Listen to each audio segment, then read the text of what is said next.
सत कबीर की दया अत आदरणीय गरीबदास साहेब जी की अमृतवाणी मंगलाचरण। गरीब नमो नमो सत पुरुष को नमस्कार गुरु की नहीं, सुर नर मनजन साधुआ संतो सर्वस दे नहीं। सतगुरु साहेब संत सब दंडो तुम प्रणाम, आगे पीछे मध्य हुए तिनको जहाँ कुर्बान। नराकार निर्विषम काल जाल व बंधनम, निर्लेपम निज निर्गुणम अकल अनुबेषुंडनम। सोहम सुरति समाप्तम सकल समाना निर्तल, उज्ज्वल हिरंबर हर दमंबे पर वह अथा है। वार पार नहीं मध्यतम, अनाहद मंत्र सुखसलाद मंत्र, अजोख मंत्र बेसुन मंत्र, निर्वाण मंत्र थीर है। आदि मंत्र युगादि मंत्र, अजल अभंगी मंत्र, सदा सत्संगी मंत्र, लौलीन मंत्र गैर गंभीर है।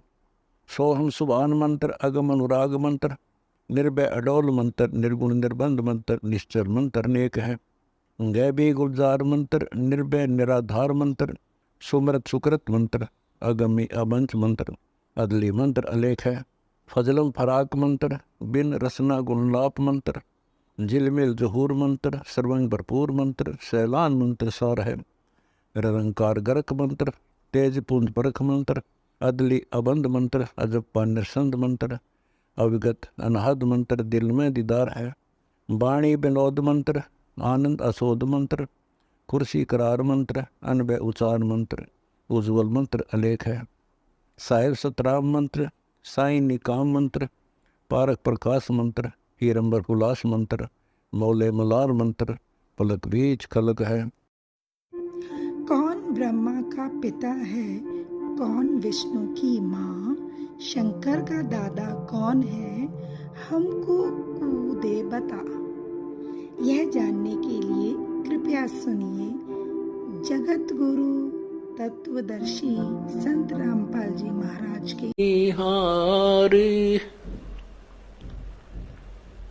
बावे बंदा बख्श दियो, बावे गर्दन उतार।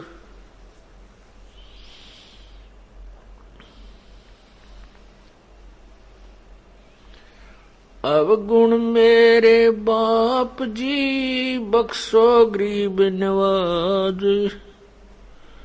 जो मैं पुत कपूत हूँ, बोर पिता को लाज।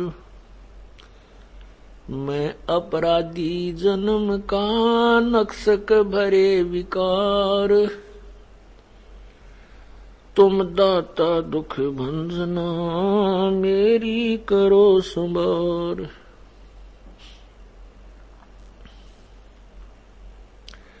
कुत्ता तेरे दरबार का, मोतिया मेरा नाम। गले प्रेम की रस्सी, जहाँ खेचो वहाँ जाऊं मैं। तो करो तो बावड़ू, दूर दूर करो तो जाऊं।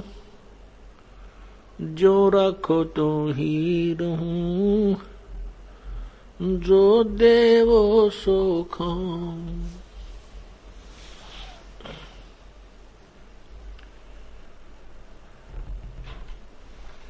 बंदे तू कर बंदगी, जय चावे दीदार।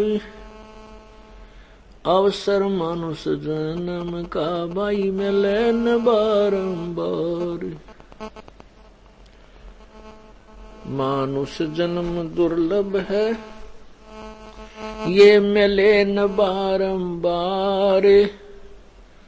तरवर से पत्ता टूट गिरे, वो बहर न लगता डार।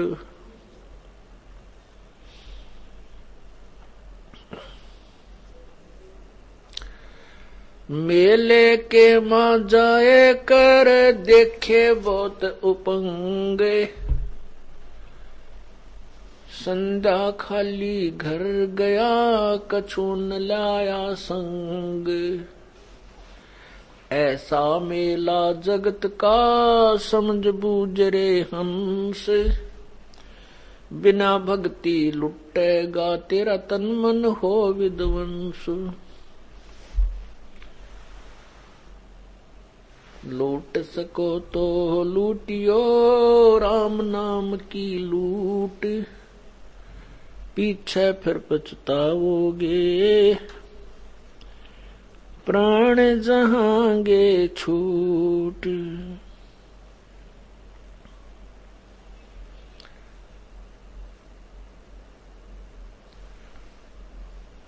मानुष जन्म पाकर जो नहीं रटे हरि नाम, जैसे कुआं जल बिना फिर बनवाया किस काम।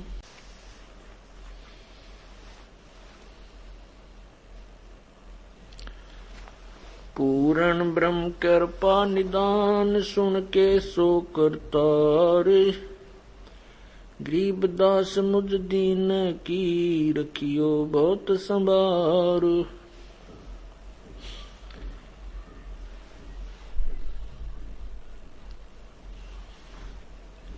बेड़ पूछ को पंडित पकड़े बादो नदी बिहंगा, गरीब दास वो भव जल डूबे नहीं साध सत्संगा।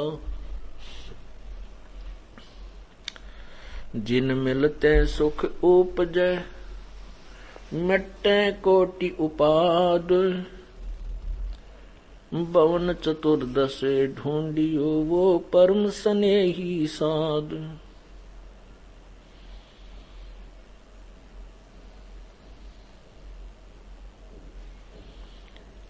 परम पिता परमात्मा सारी सृष्टि के रचनहार कुल मालिक कबीर परमेश्वर कबीर देव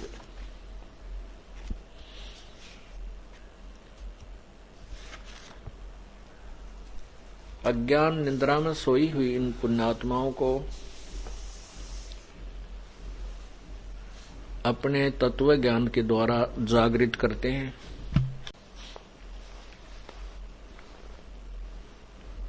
वो हमें समझाना चाहते हैं कि आप इस काल के जाल में जकड़े हुए हो, ये आपका निज स्थान नहीं है।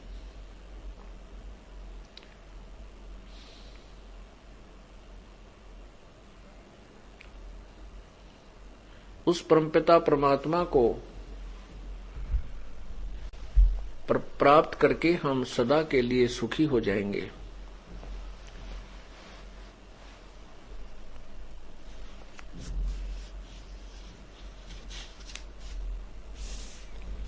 पुण्यात्मा मानव शरीर प्राप्त करके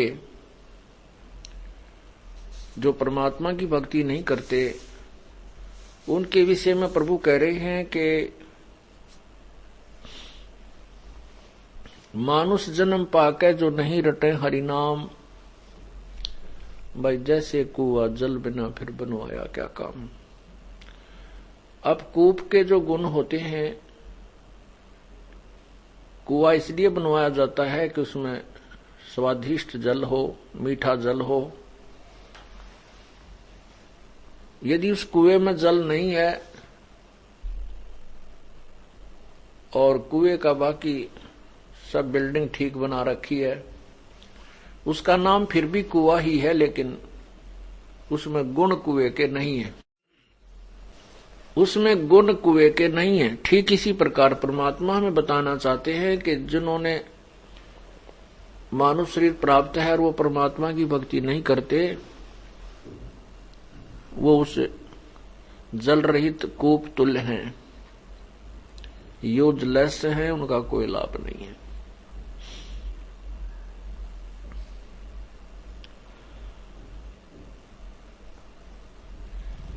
अब हम साधना भी करते हैं, कुछ पुण्यात्मा परमात्मा की प्राप्ति के लिए प्रयत्न भी कर रहे हैं और प्रभु की महिमा से परिचित होकर के वो वैराग्य भी ले लेते हैं, वो संन्यास भी ले लेते हैं, घर भी त्याग जाते हैं। उनको कोई दिशा देने वाला मार्गदर्शक कोई संत ठीक नहीं मिलता तो वो अपने जीवन को बर्बाद कर जाते हैं। आपको बताया जाता है सत्संग में कि 2 प्रकार से मानव शरीर प्राप्त होता है। एक तो उन प्राणियों को मानव शरीर प्राप्त होता है जो पिछले जन्म जन्मांतर से परमात्मा की भक्ति करते हुए आ रहे हैं और उस भक्ति के प्रभाव से उस परमात्मा की भक्ति के जो संस्कार हैं उनके कारण मनुष्य जीवन कंटिन्यूसली लगातार बहुत से भी प्राप्त हो जाते हैं। यदि उन मानव शरीर में तत्वदर्शी संत पुनः नहीं मिलता है तो वो मानव शरीर भी उनका नष्ट हो जाता है। फिर 84 लाख योनियों 83 लाख प्रकार के प्राणियों के शरीरों में अपने कर्म पाप कर्म के दंड को भोगने के लिए इस प्राणी को जाना पड़ता है, जाने के लिए बाध्य होना पड़ता है। तो एक तो वो मनुष्य हैं, वो प्राणी हैं जो पिछले जन्म जन्मांतर से साधना करते हुए आ रहे हैं। उनको जब मानव शरीर प्राप्त होता है तो उनको तड़फ रहती है भगवान की भक्ति की। वो अवश्य कोई ना कोई साधन ग्रहण करते हैं, किसी से देखा देखी या किसी के ज्ञान को सुनकर या किसी संत को, किसी वक्ता को संत मानकर उससे उपदेश प्राप्त करके वो अवश्य कोई ना कोई धार्मिक क्रिया करते हैं। वो रह नहीं सकते भगवान की साधना के बिना। तो उनको यदि मार्ग ठीक नहीं मिला हुआ है, शास्त्र अनुकूल साधना नहीं मिली है, तो भी उनका जीवन व्यर्थ है, तो भी उनका मानव शरीर व्यर्थ है। क्योंकि कुआं बना हो और कुएं में जल भी खारा हो, मीठा ना हो तो भी व्यर्थ है।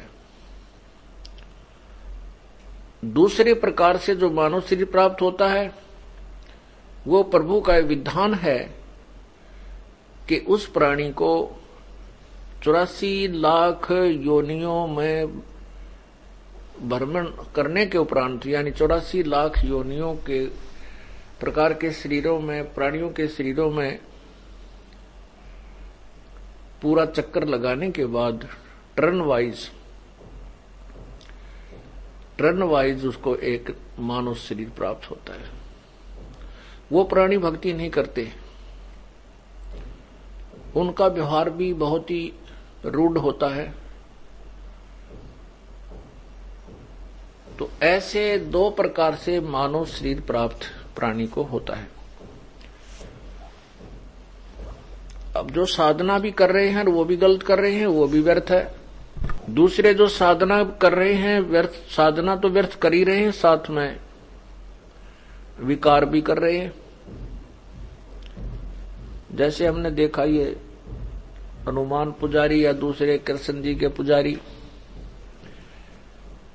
एक भक्त बताओ था जी, हम हरिदास की पूजा करते थे, झाड़ौदा गांव में जाते थे, ना धोकर जाते थे, वहां पर जो भी पूजा हमने करनी थी वो चढ़ाकर वापस आते समय बहादुरगढ़ से बोतल ले लेते शराब की और होटल में बैठ कर पीने लग जाते। ऐसी पूजा थी हमारी। पहले तो वो पूजा नहीं थी क्योंकि वो किसी शास्त्र में प्रमाण नहीं, और दूसरे फिर वो विकार जो के तो हम जनसाधारण की तरह कर रहे थे।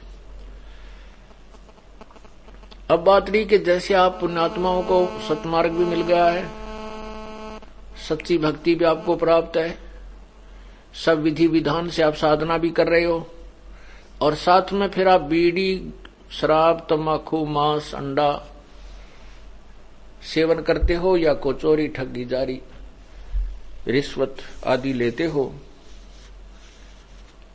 तो भी आपकी साधना व्यर्थ है।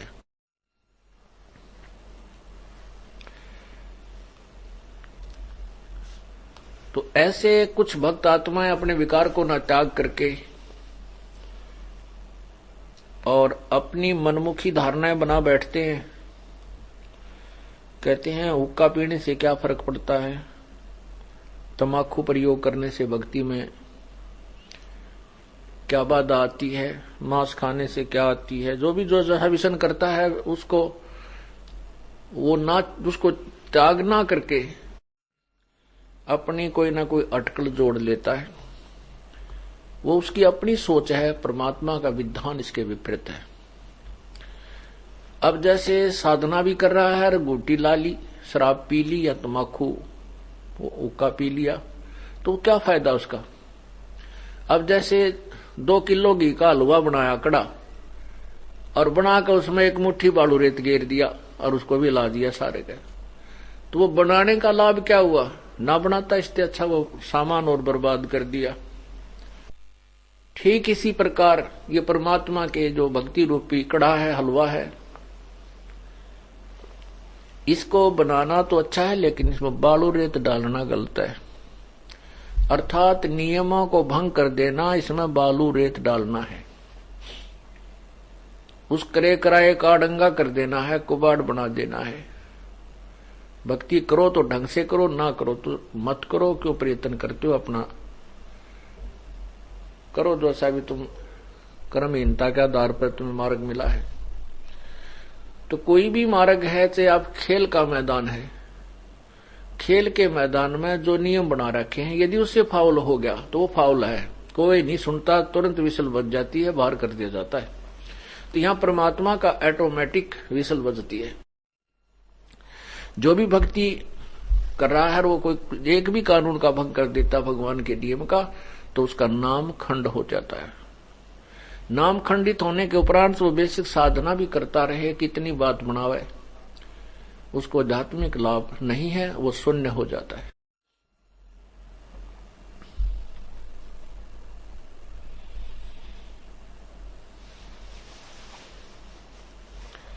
इसलिए साधना करे तो अपनी विधिवत करे। बच्चा खेल में सिलेक्ट हुआ है और उसमें गफलत करता है तो फिर वो हार जाता है, उसको बीच में ही निकाल दिया जाता है।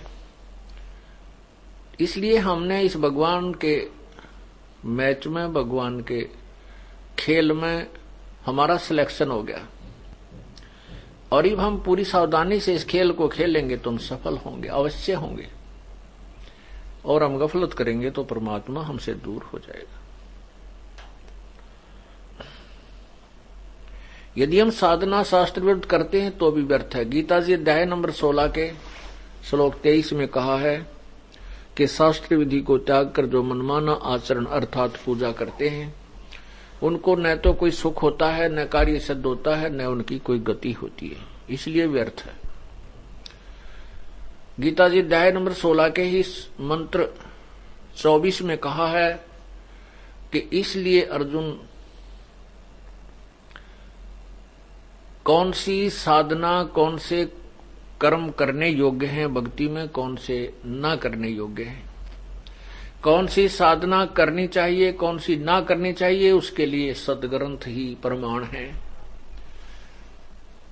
शास्त्र ही प्रमाण है। तो शास्त्रों में 4 वेद और 5वां संवेद श्रीमद् भगवत गीता, जो 4 वेदों का सारांश है, ये हमारे शास्त्र हैं जिनके आधार पर हमने भक्ति करनी होती है। क्योंकि गीता जी और वेद ये भगवान प्रदत्त हैं, प्रभु के दिए हुए। अन्य जो पुराण हैं, वो पुराण जो है वो किसी ऋषि की अपनी सोच, अपने विचार, अपना अनुभव, अपनी जो उसने क्रियाएं जैसी की, वो ज्ञान भरा हुआ है। यदि वो पुराणों का ज्ञान वेदों और गीता जी से मिलता है तो वो वहां तक तो ठीक है, और जहां वेदों और गीता से साधना नहीं मिलती है उसके बाद वो शास्त्र विरुद्ध है, उसको नहीं करना चाहिए।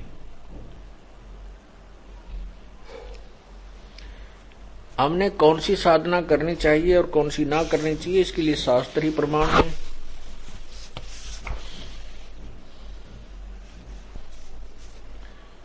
उन शास्त्रों को आधार मानकर ही हमने आगे चलना है। तो इसलिए परमात्मा कहते हैं मानुष जन्म पाकर जो नहीं रटे हरिनाम, जैसे कुआं जल बिना फिर बनवाया किसका। इसलिए परमात्मा कहते हैं साहेब से चित लाले रे मन गुरब गुमानी। साहेब माने परमात्मा, परमेश्वर। साहेब से चित लाले रे मन गर्भ गुमानी। नाभ कमल में नीर जमा तेरा दीना में, नाभि कमल में नीर जमाया तेरा दीना मैल बनाए। नीचे जठरा अग्नि जल थी वहां तेरी करी सहाय। नैन नाक मुख द्वारा देही नक्शी साज बनाए। 9-10 मास गर्भ में राख्या वहां तेरी करी सहाय। दांत नहीं जब दूध दिया था अमी महारस खाए। दांत नहीं जब दूध दिया था अमी महारस खाए। नीचे शीस चरण ऊपर को वो दिन याद कराए।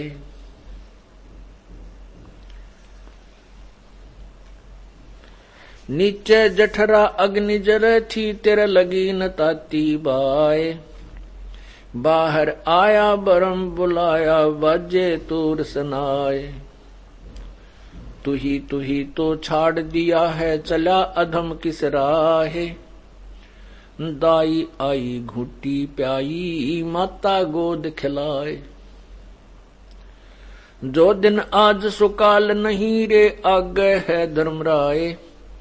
12 बरस खेलते बीते फिर लीना ब्याह कराए। तरुणी नारी से घर बारी चाला मूल गंवाए। रातों सोवे जन्म बगो बिगोवे धोंदी खेत कमावे। बिना बंदगी बाद बैत तेरा जन्म अकारत जावे। कारे काग गहे घर अपने बैठे सेत बुगाए। कारे काग गए घर अपने बैठे सेत बुगाए। दांत जाड़ तेरे उखड़ गए हैं रसना गई तो तुराए।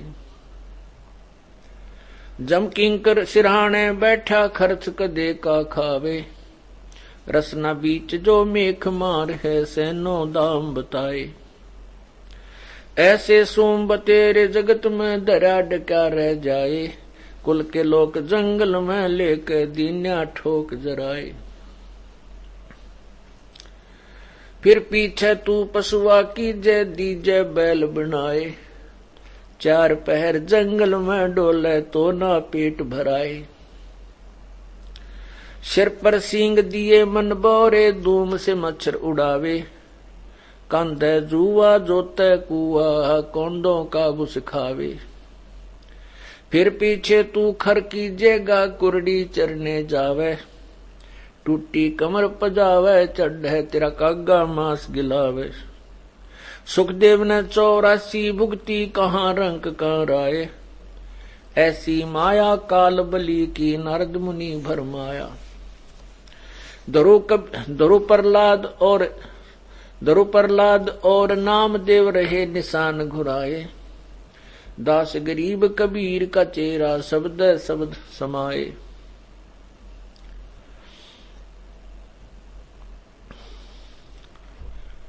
अब परमात्मा कितना यथार्थ ज्ञान हमें दे रहे हैं।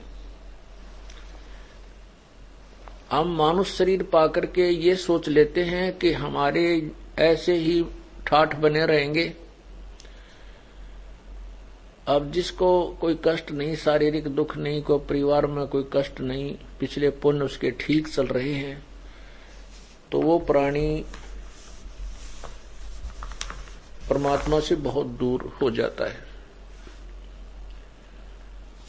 वैसे तो वो सौभाग्यशाली है क्योंकि उसको कोई कष्ट नहीं, परिवार भी ठीक है, उसके परिवार सदस्य भी अच्छे सेट हैं। वो पिछले जन्म के संस्कार हैं। और वो कर्महीन इसलिए है क्योंकि वो भविष्य की भक्ति नहीं कर रहा। जो प्राणी वर्तमान में दुखी है, कोई शारीरिक कष्ट है या कोई पारिवारिक समस्या है, और उस समस्या के कारण वो परमात्मा की तलाश करके भगवान के चरणों में लग जाता है, वो सौभाग्यशाली है, वो बहुत ही पुण्यकर्मी प्राणी है।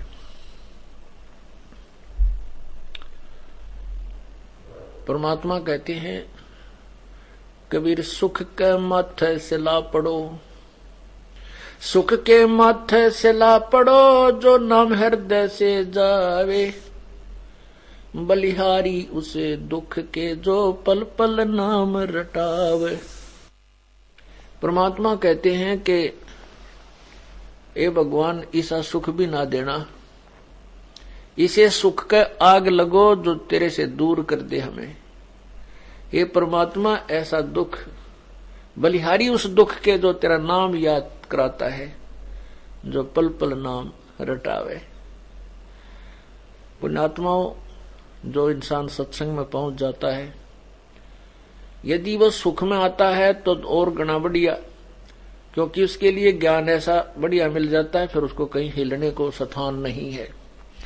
तो वो जो सुखी है, परमात्मा की का पिछला संस्कारी हंस है, उसके ऊपर ये परमात्मा ने मेहर बख्श दी कि उसके लिए ऐसा ज्ञान दे दिया कि वो डिगाया नहीं डिग सकता यहां से, तो शुभ कर्म शुरू हो गए।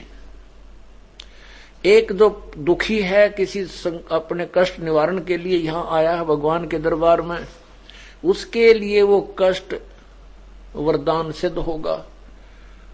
क्योंकि यदि हम सच्ची लगन, सच्ची श्रद्धा से और परमात्मा के सामने विनय करेंगे और सत भक्ति करेंगे, दान पुण्य हम करेंगे, सेवा करेंगे, तो वो कष्ट नहीं रहेगा, बिल्कुल नहीं रहेगा।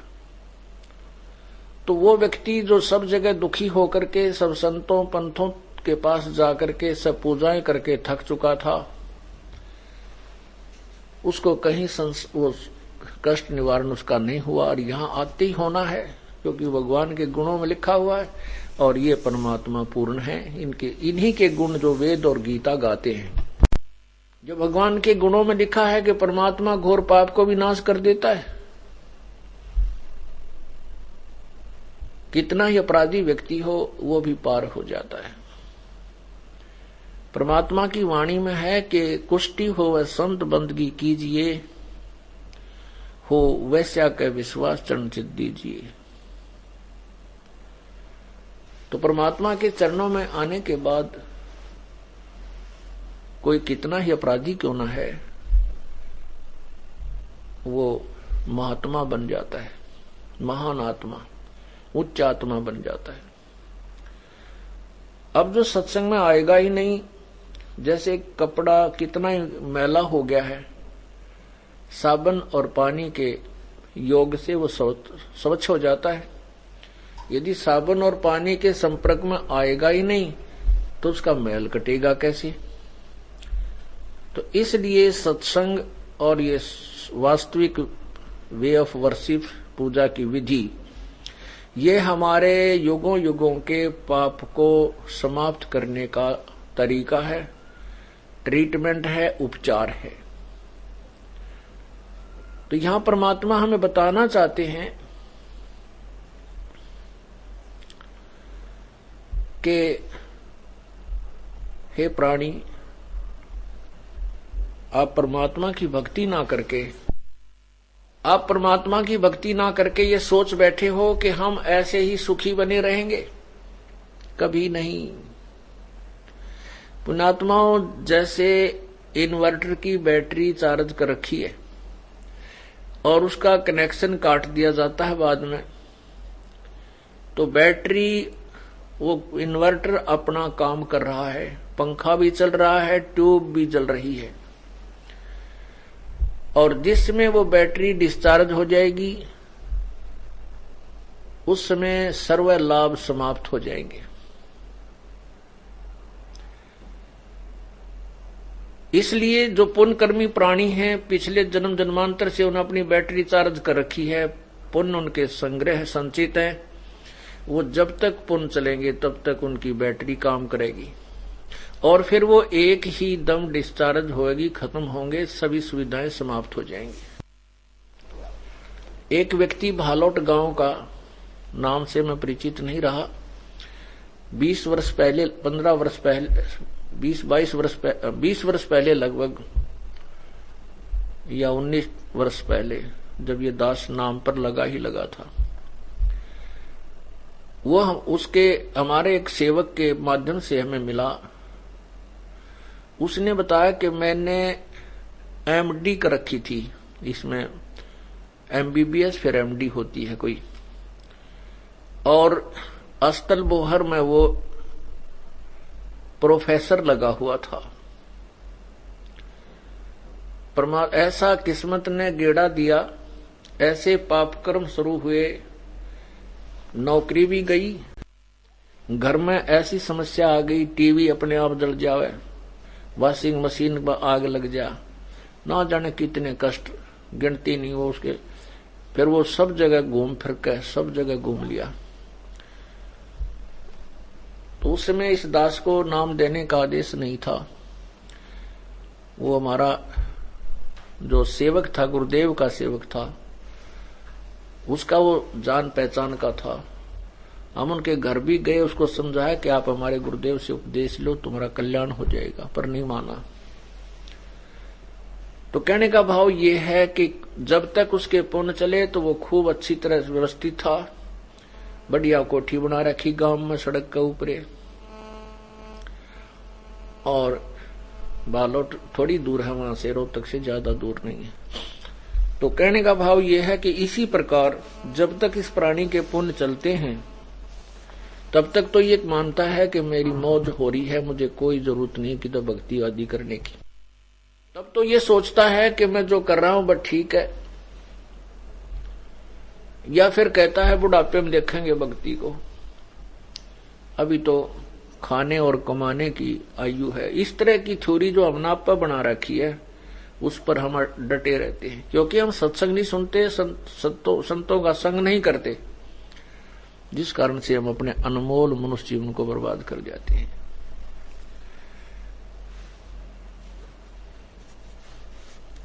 इसलिए परमात्मा हमें याद दिलाते हैं, साहेब परमेश्वर से चितलाले रे मन गर्भ गुमानी, ए नादान क्यों फूला पर रह मन तू, परमात्मा को याद कर ले।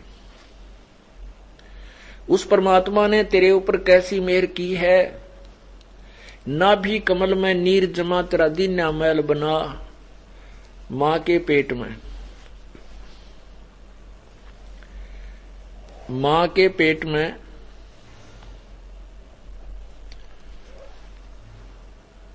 तेरा कितना सुंदर शरीर तैयार किया प्रभु ने।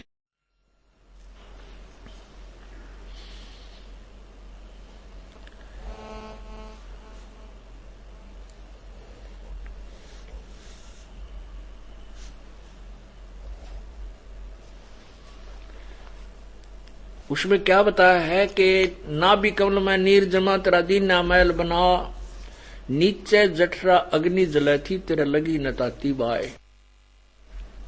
जहां बच्चा दानी होती है, जहां बच्चा प्रफुल्लित होता है, उसी के बिल्कुल साथ में परमात्मा ने ऐसी एडजस्टमेंट कर रखी है इस मानव शरीर में। वहीं पर जठराग्नि अर्थात बड़ी आंत होती है, और जिसमें खाना पकता है उसको जठराग्नि बोलते हैं। खाना पचता है, जठराग्नि होती है, इतनी तेज हीट होती है उसमें कि जो हम खाना खाते हैं उसको दोबारा इतनी जबरदस्त हीट दी जाती है प्रभु के द्वारा।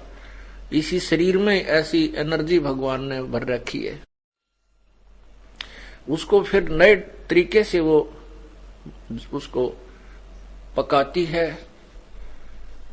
और फिर उसका अलग अलग अंश बनता है। तो परमात्मा कहते हैं कि वहां तेरा चीकले कैसा शरीर था जब स्टार्ट हुआ बनना, इतना कच्चा शरीर था, और वहीं पर इतनी भयंकर हीट उस शरीर में जल रही थी, वहां भी तेरी रक्षा भगवान ने की। नाभि कमल में नीर जमा, तेरा दीना महल बना, महल ये शरीर बना दिया तेरा, जिसमें ये प्राणी रह रहा है। और नीचे जठरा अग्नि जले छी, तेरे लगी न ताती बा। नैन नाक मुख द्वारा देही, नक्सक साज बनाया। नैन नाक आंख बनाई, नाक बनाया, मुंह कितना सुंदर, कितनी सेटिंग कर रखी है उस प्रभु ने। जहां जिस वस्तु की आवश्यकता थी वहीं उसको लगाया, उसी अंग को। 9-10 माह से गर्भ में रखा, वहां तेरी करी सहाय। मां के पेट में ना तो मां सहयोग दे सकती अपने बच्चे को, कोई तकलीफ हो, ना पिता दे सकता, ना कोई और बंधु वहां सुख दे सकता, कष्ट को नहीं निवारण कर सकता। तो वहां भी परमात्मा ने तेरी सहायता की।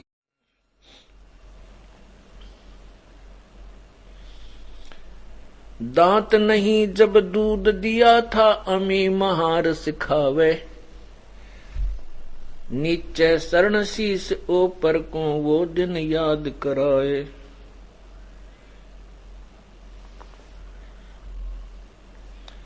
मां के पेट में परमात्मा ने तेरी परवरिश की। कैसे की? मां की नाभि से आपकी नाभि को कनेक्टेड किया इंटरनली, अंदर से, और वहां तेरे शरीर को मां के शरीर से खुराक पहुंचाई। देख कैसा कमाल उस परमात्मा का है।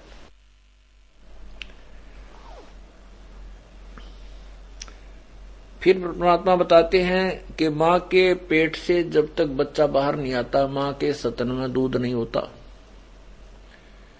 बच्चा बाहर आते ही इतना दूध दे देता है भगवान कि बच्चा पीता है और झूठा छोड़ता है। तो उस परमेश्वर ने आपकी इतनी चिंता है कि इतने एडवांस आपके सारी व्यवस्था कर रखी है, तो अब कौन सा वो आपको दुखी होने देगा। मां के पेट में ये बच्चा इतना कष्ट उठाता है, लड़का है चाहे लड़की। जैसे अंदर इसको माता जो खाना खाती है, आहार करती है, उससे ऐसे इसके कच्चे शरीर के ऊपर ऐसे डंक से लगते हैं, कांटे से चुभते हैं, जैसे जबरदस्त खारिश होती हो। तो वो बच्चा उस अपने दुख से रिलैक्स पाने के लिए मोमेंट करता है, वो घूमता रहता है। वो मां के शरीर को के अंदर से अपने घुमा करके, मचल करके अपना वो सुख महसूस करने प्राप्त करने की चेष्टा के लिए वो रोटेट करता है, घूमता है। और ऐसी व्यवस्था है कि वो घूमे नहीं तो मां को तकलीफ हो, पेट में भयंकर पीड़ा हो जाती है। तो बच्चा 9 महीने तक घूमता रहता है, 1 सेकंड भी वो टिकता नहीं। वो घूमता है, क्यों घूमता है? कोई परमात्मा ने उसका रोलर नहीं ला रखे, ना कोई मोटर फिट कर रखी। उसको कष्ट होता है, उसको ऐसे डंक से लगते हैं जैसे मच्छर काटते हैं। तो फिर वो ऐसे घूम करके अपना रिलैक्स चाहता है। और परमात्मा तो ही ये भगवान है, अंदर ही अंदर उस मालिक को आत्मा याद करती है, उसको अपने अगले और पिछले जन्मों की मां के पेट में याद रहती है कि मैंने ऐसे जुल्म किए थे, इसलिए मैं इस नरक में पड़ा हूं। और वहां कहता है कि भगवान एक बार बाहर निकाल दे, जिंदगी भर तेरा नाम नहीं बोलूंगा, परम संत की खोज करूंगा और आपकी खूब भक्ति करूंगा। लेकिन बाहर आते फिर ये तीनों गुण प्रभाव डाल देते हैं। ये 3 इंजेक्शन इस जीव के लगा दिए जाते हैं, रजगुण, सतगुण और तमगुण। ये 3 इंजेक्शन एक ही समय पर बाहर आते ही ऑटोमेटिकली सिस्टम है इस काल भगवान का। उस प्राणी को बाहर आते ही, मां के गर्भ से बाहर आते ही उसके ऊपर ये तीनों गुण प्रभावित हो जाते हैं। रजगुण ब्रह्मा का गुण है, और सत विष्णु का गुण है, और तम शंकर का गुण है। इन तीनों भगवानों में गुण है। जैसे मिर्च का गुण है मुंह जलावगी, छोंक लावांगे तो नाका में चढ़ कर छीकम छीक करेगी। ये उस वस्तु में, उस पदार्थ का गुण है, मेरिट है।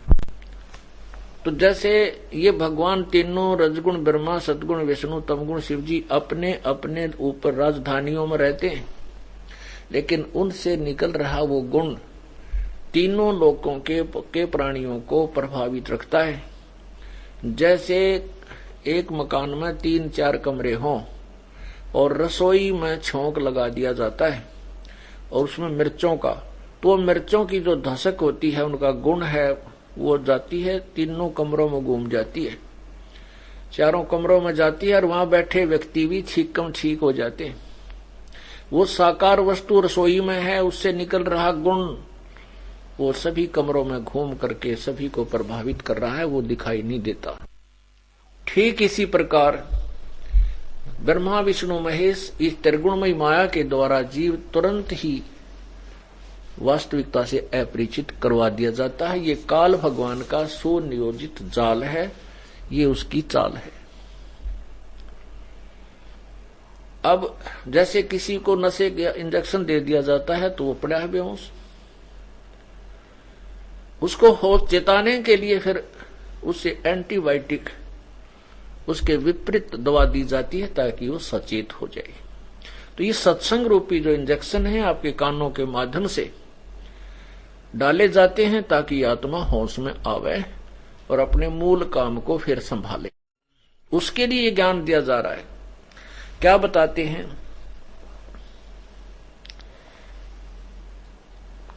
बाहर आया भरम भुलाया बाजे तोर सनाए, वो तू ही तो छोड़ दिया इव चला अधम किस राहे। मां के पेट में तो तू ही करे था और अब वो तू ही माने हे भगवान तेरे बिना मेरा कोई को नहीं, हे परमात्मा तेरे बिन हमारा कोई नहीं है, अंदर यूं कह था। अब वो रटता छोड़ दी, अब बकवादों में बढ़ गया। माया जोड़न की एक जबरदस्त हवस पैदा होगी। उस भूली हुई वस्तु को याद दिलाने के लिए परमात्मा अपनी अमृत वाणी में आवाज लगाते हैं। तू ही बाहर आया भरम भुलाया बाजे तोर सनाए, तू ही तो छोड़ दिया तू चला अधम किस राहे। परमात्मा कहते बेटा जाया खुशी हुई भाई खूब बजाए थाल, ये आवन जावन लगा हुआ है जो कीड़ी का नाल। यहां कहा है कि बाहर आया भरम भुलाया बाजे तूर सनाए। राजा लोग तो लड़के के उत्पन्न होने की खुशी में खूब बैंड बाजे बजवाया करते थे, सारे नगर को बधाई बांटा करते थे, खुशी मनाते थे, मिठाई बांटते थे। गरीब व्यक्ति क्या करता था, लड़का होता है तो थाली बजा करके खुशी प्रकट की जाती है और फिर गुड़ बांटा करते हैं आसपास के मोहल्ले में। तो यहां परमात्मा कहते हैं बाहर आया भरम बुलाया बाजे तूर सुनाए, तू ही तो छोड़ दिया नकम्मे चाल्या किस राय। ये कौन सा रास्ता अपना लिया तने नालायक। बेटा जाया खुशी हुई और बहुत बजाए थाल, यो तो आना जाना लाग रहा है भाई जो कीड़ी का नाल। 1 लाख तक डेली ऊपर को जा रहे हैं, 1.25 लाख वापस आ रहे हैं मनुष्य जीवन प्राप्त करने के लिए, और 1 लाख मनुष्य छोड़कर डेली जा रहे हैं। उनके आने जाने का रास्ता एक ही है। तो जैसे कीड़ी जा रही होती हैं, कुछ इधर भाग रही हैं कुछ इधर भाग रही हैं, वो कीड़ नाल चींटियों की जो कतारें बनी हुई होती हैं, ऐसे परमात्मा कहें तो भाई प्रतिदिन का काम है ये काल के इस जाल में के खुशी मना रहा है। साथी हमारे चले गए हम भी चालन हारे, कोई कागज में बाकी रह रही तातें लगी है वार। परमात्मा कह रहे हैं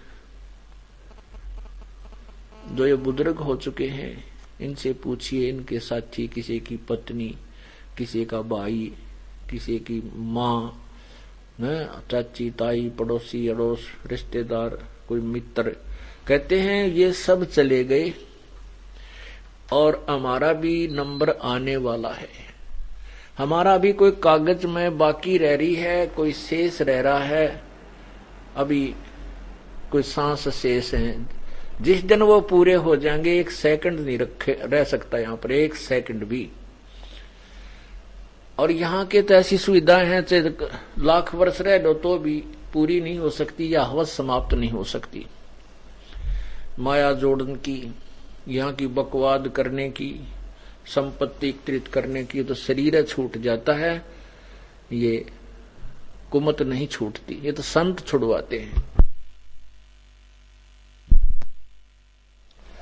इनको संत छुड़वाते। परमात्मा की कथा सुनो, परमात्मा की कथा की चर्चा करो। इसके अतिरिक्त जो भी बातें करते हो, सुनते हो, वह सब व्यर्थ है। ऐसे ही आध्यात्मिक वीडियो देखने के लिए हमारे चैनल विश्व विजेता संत रामपाल जी महाराज को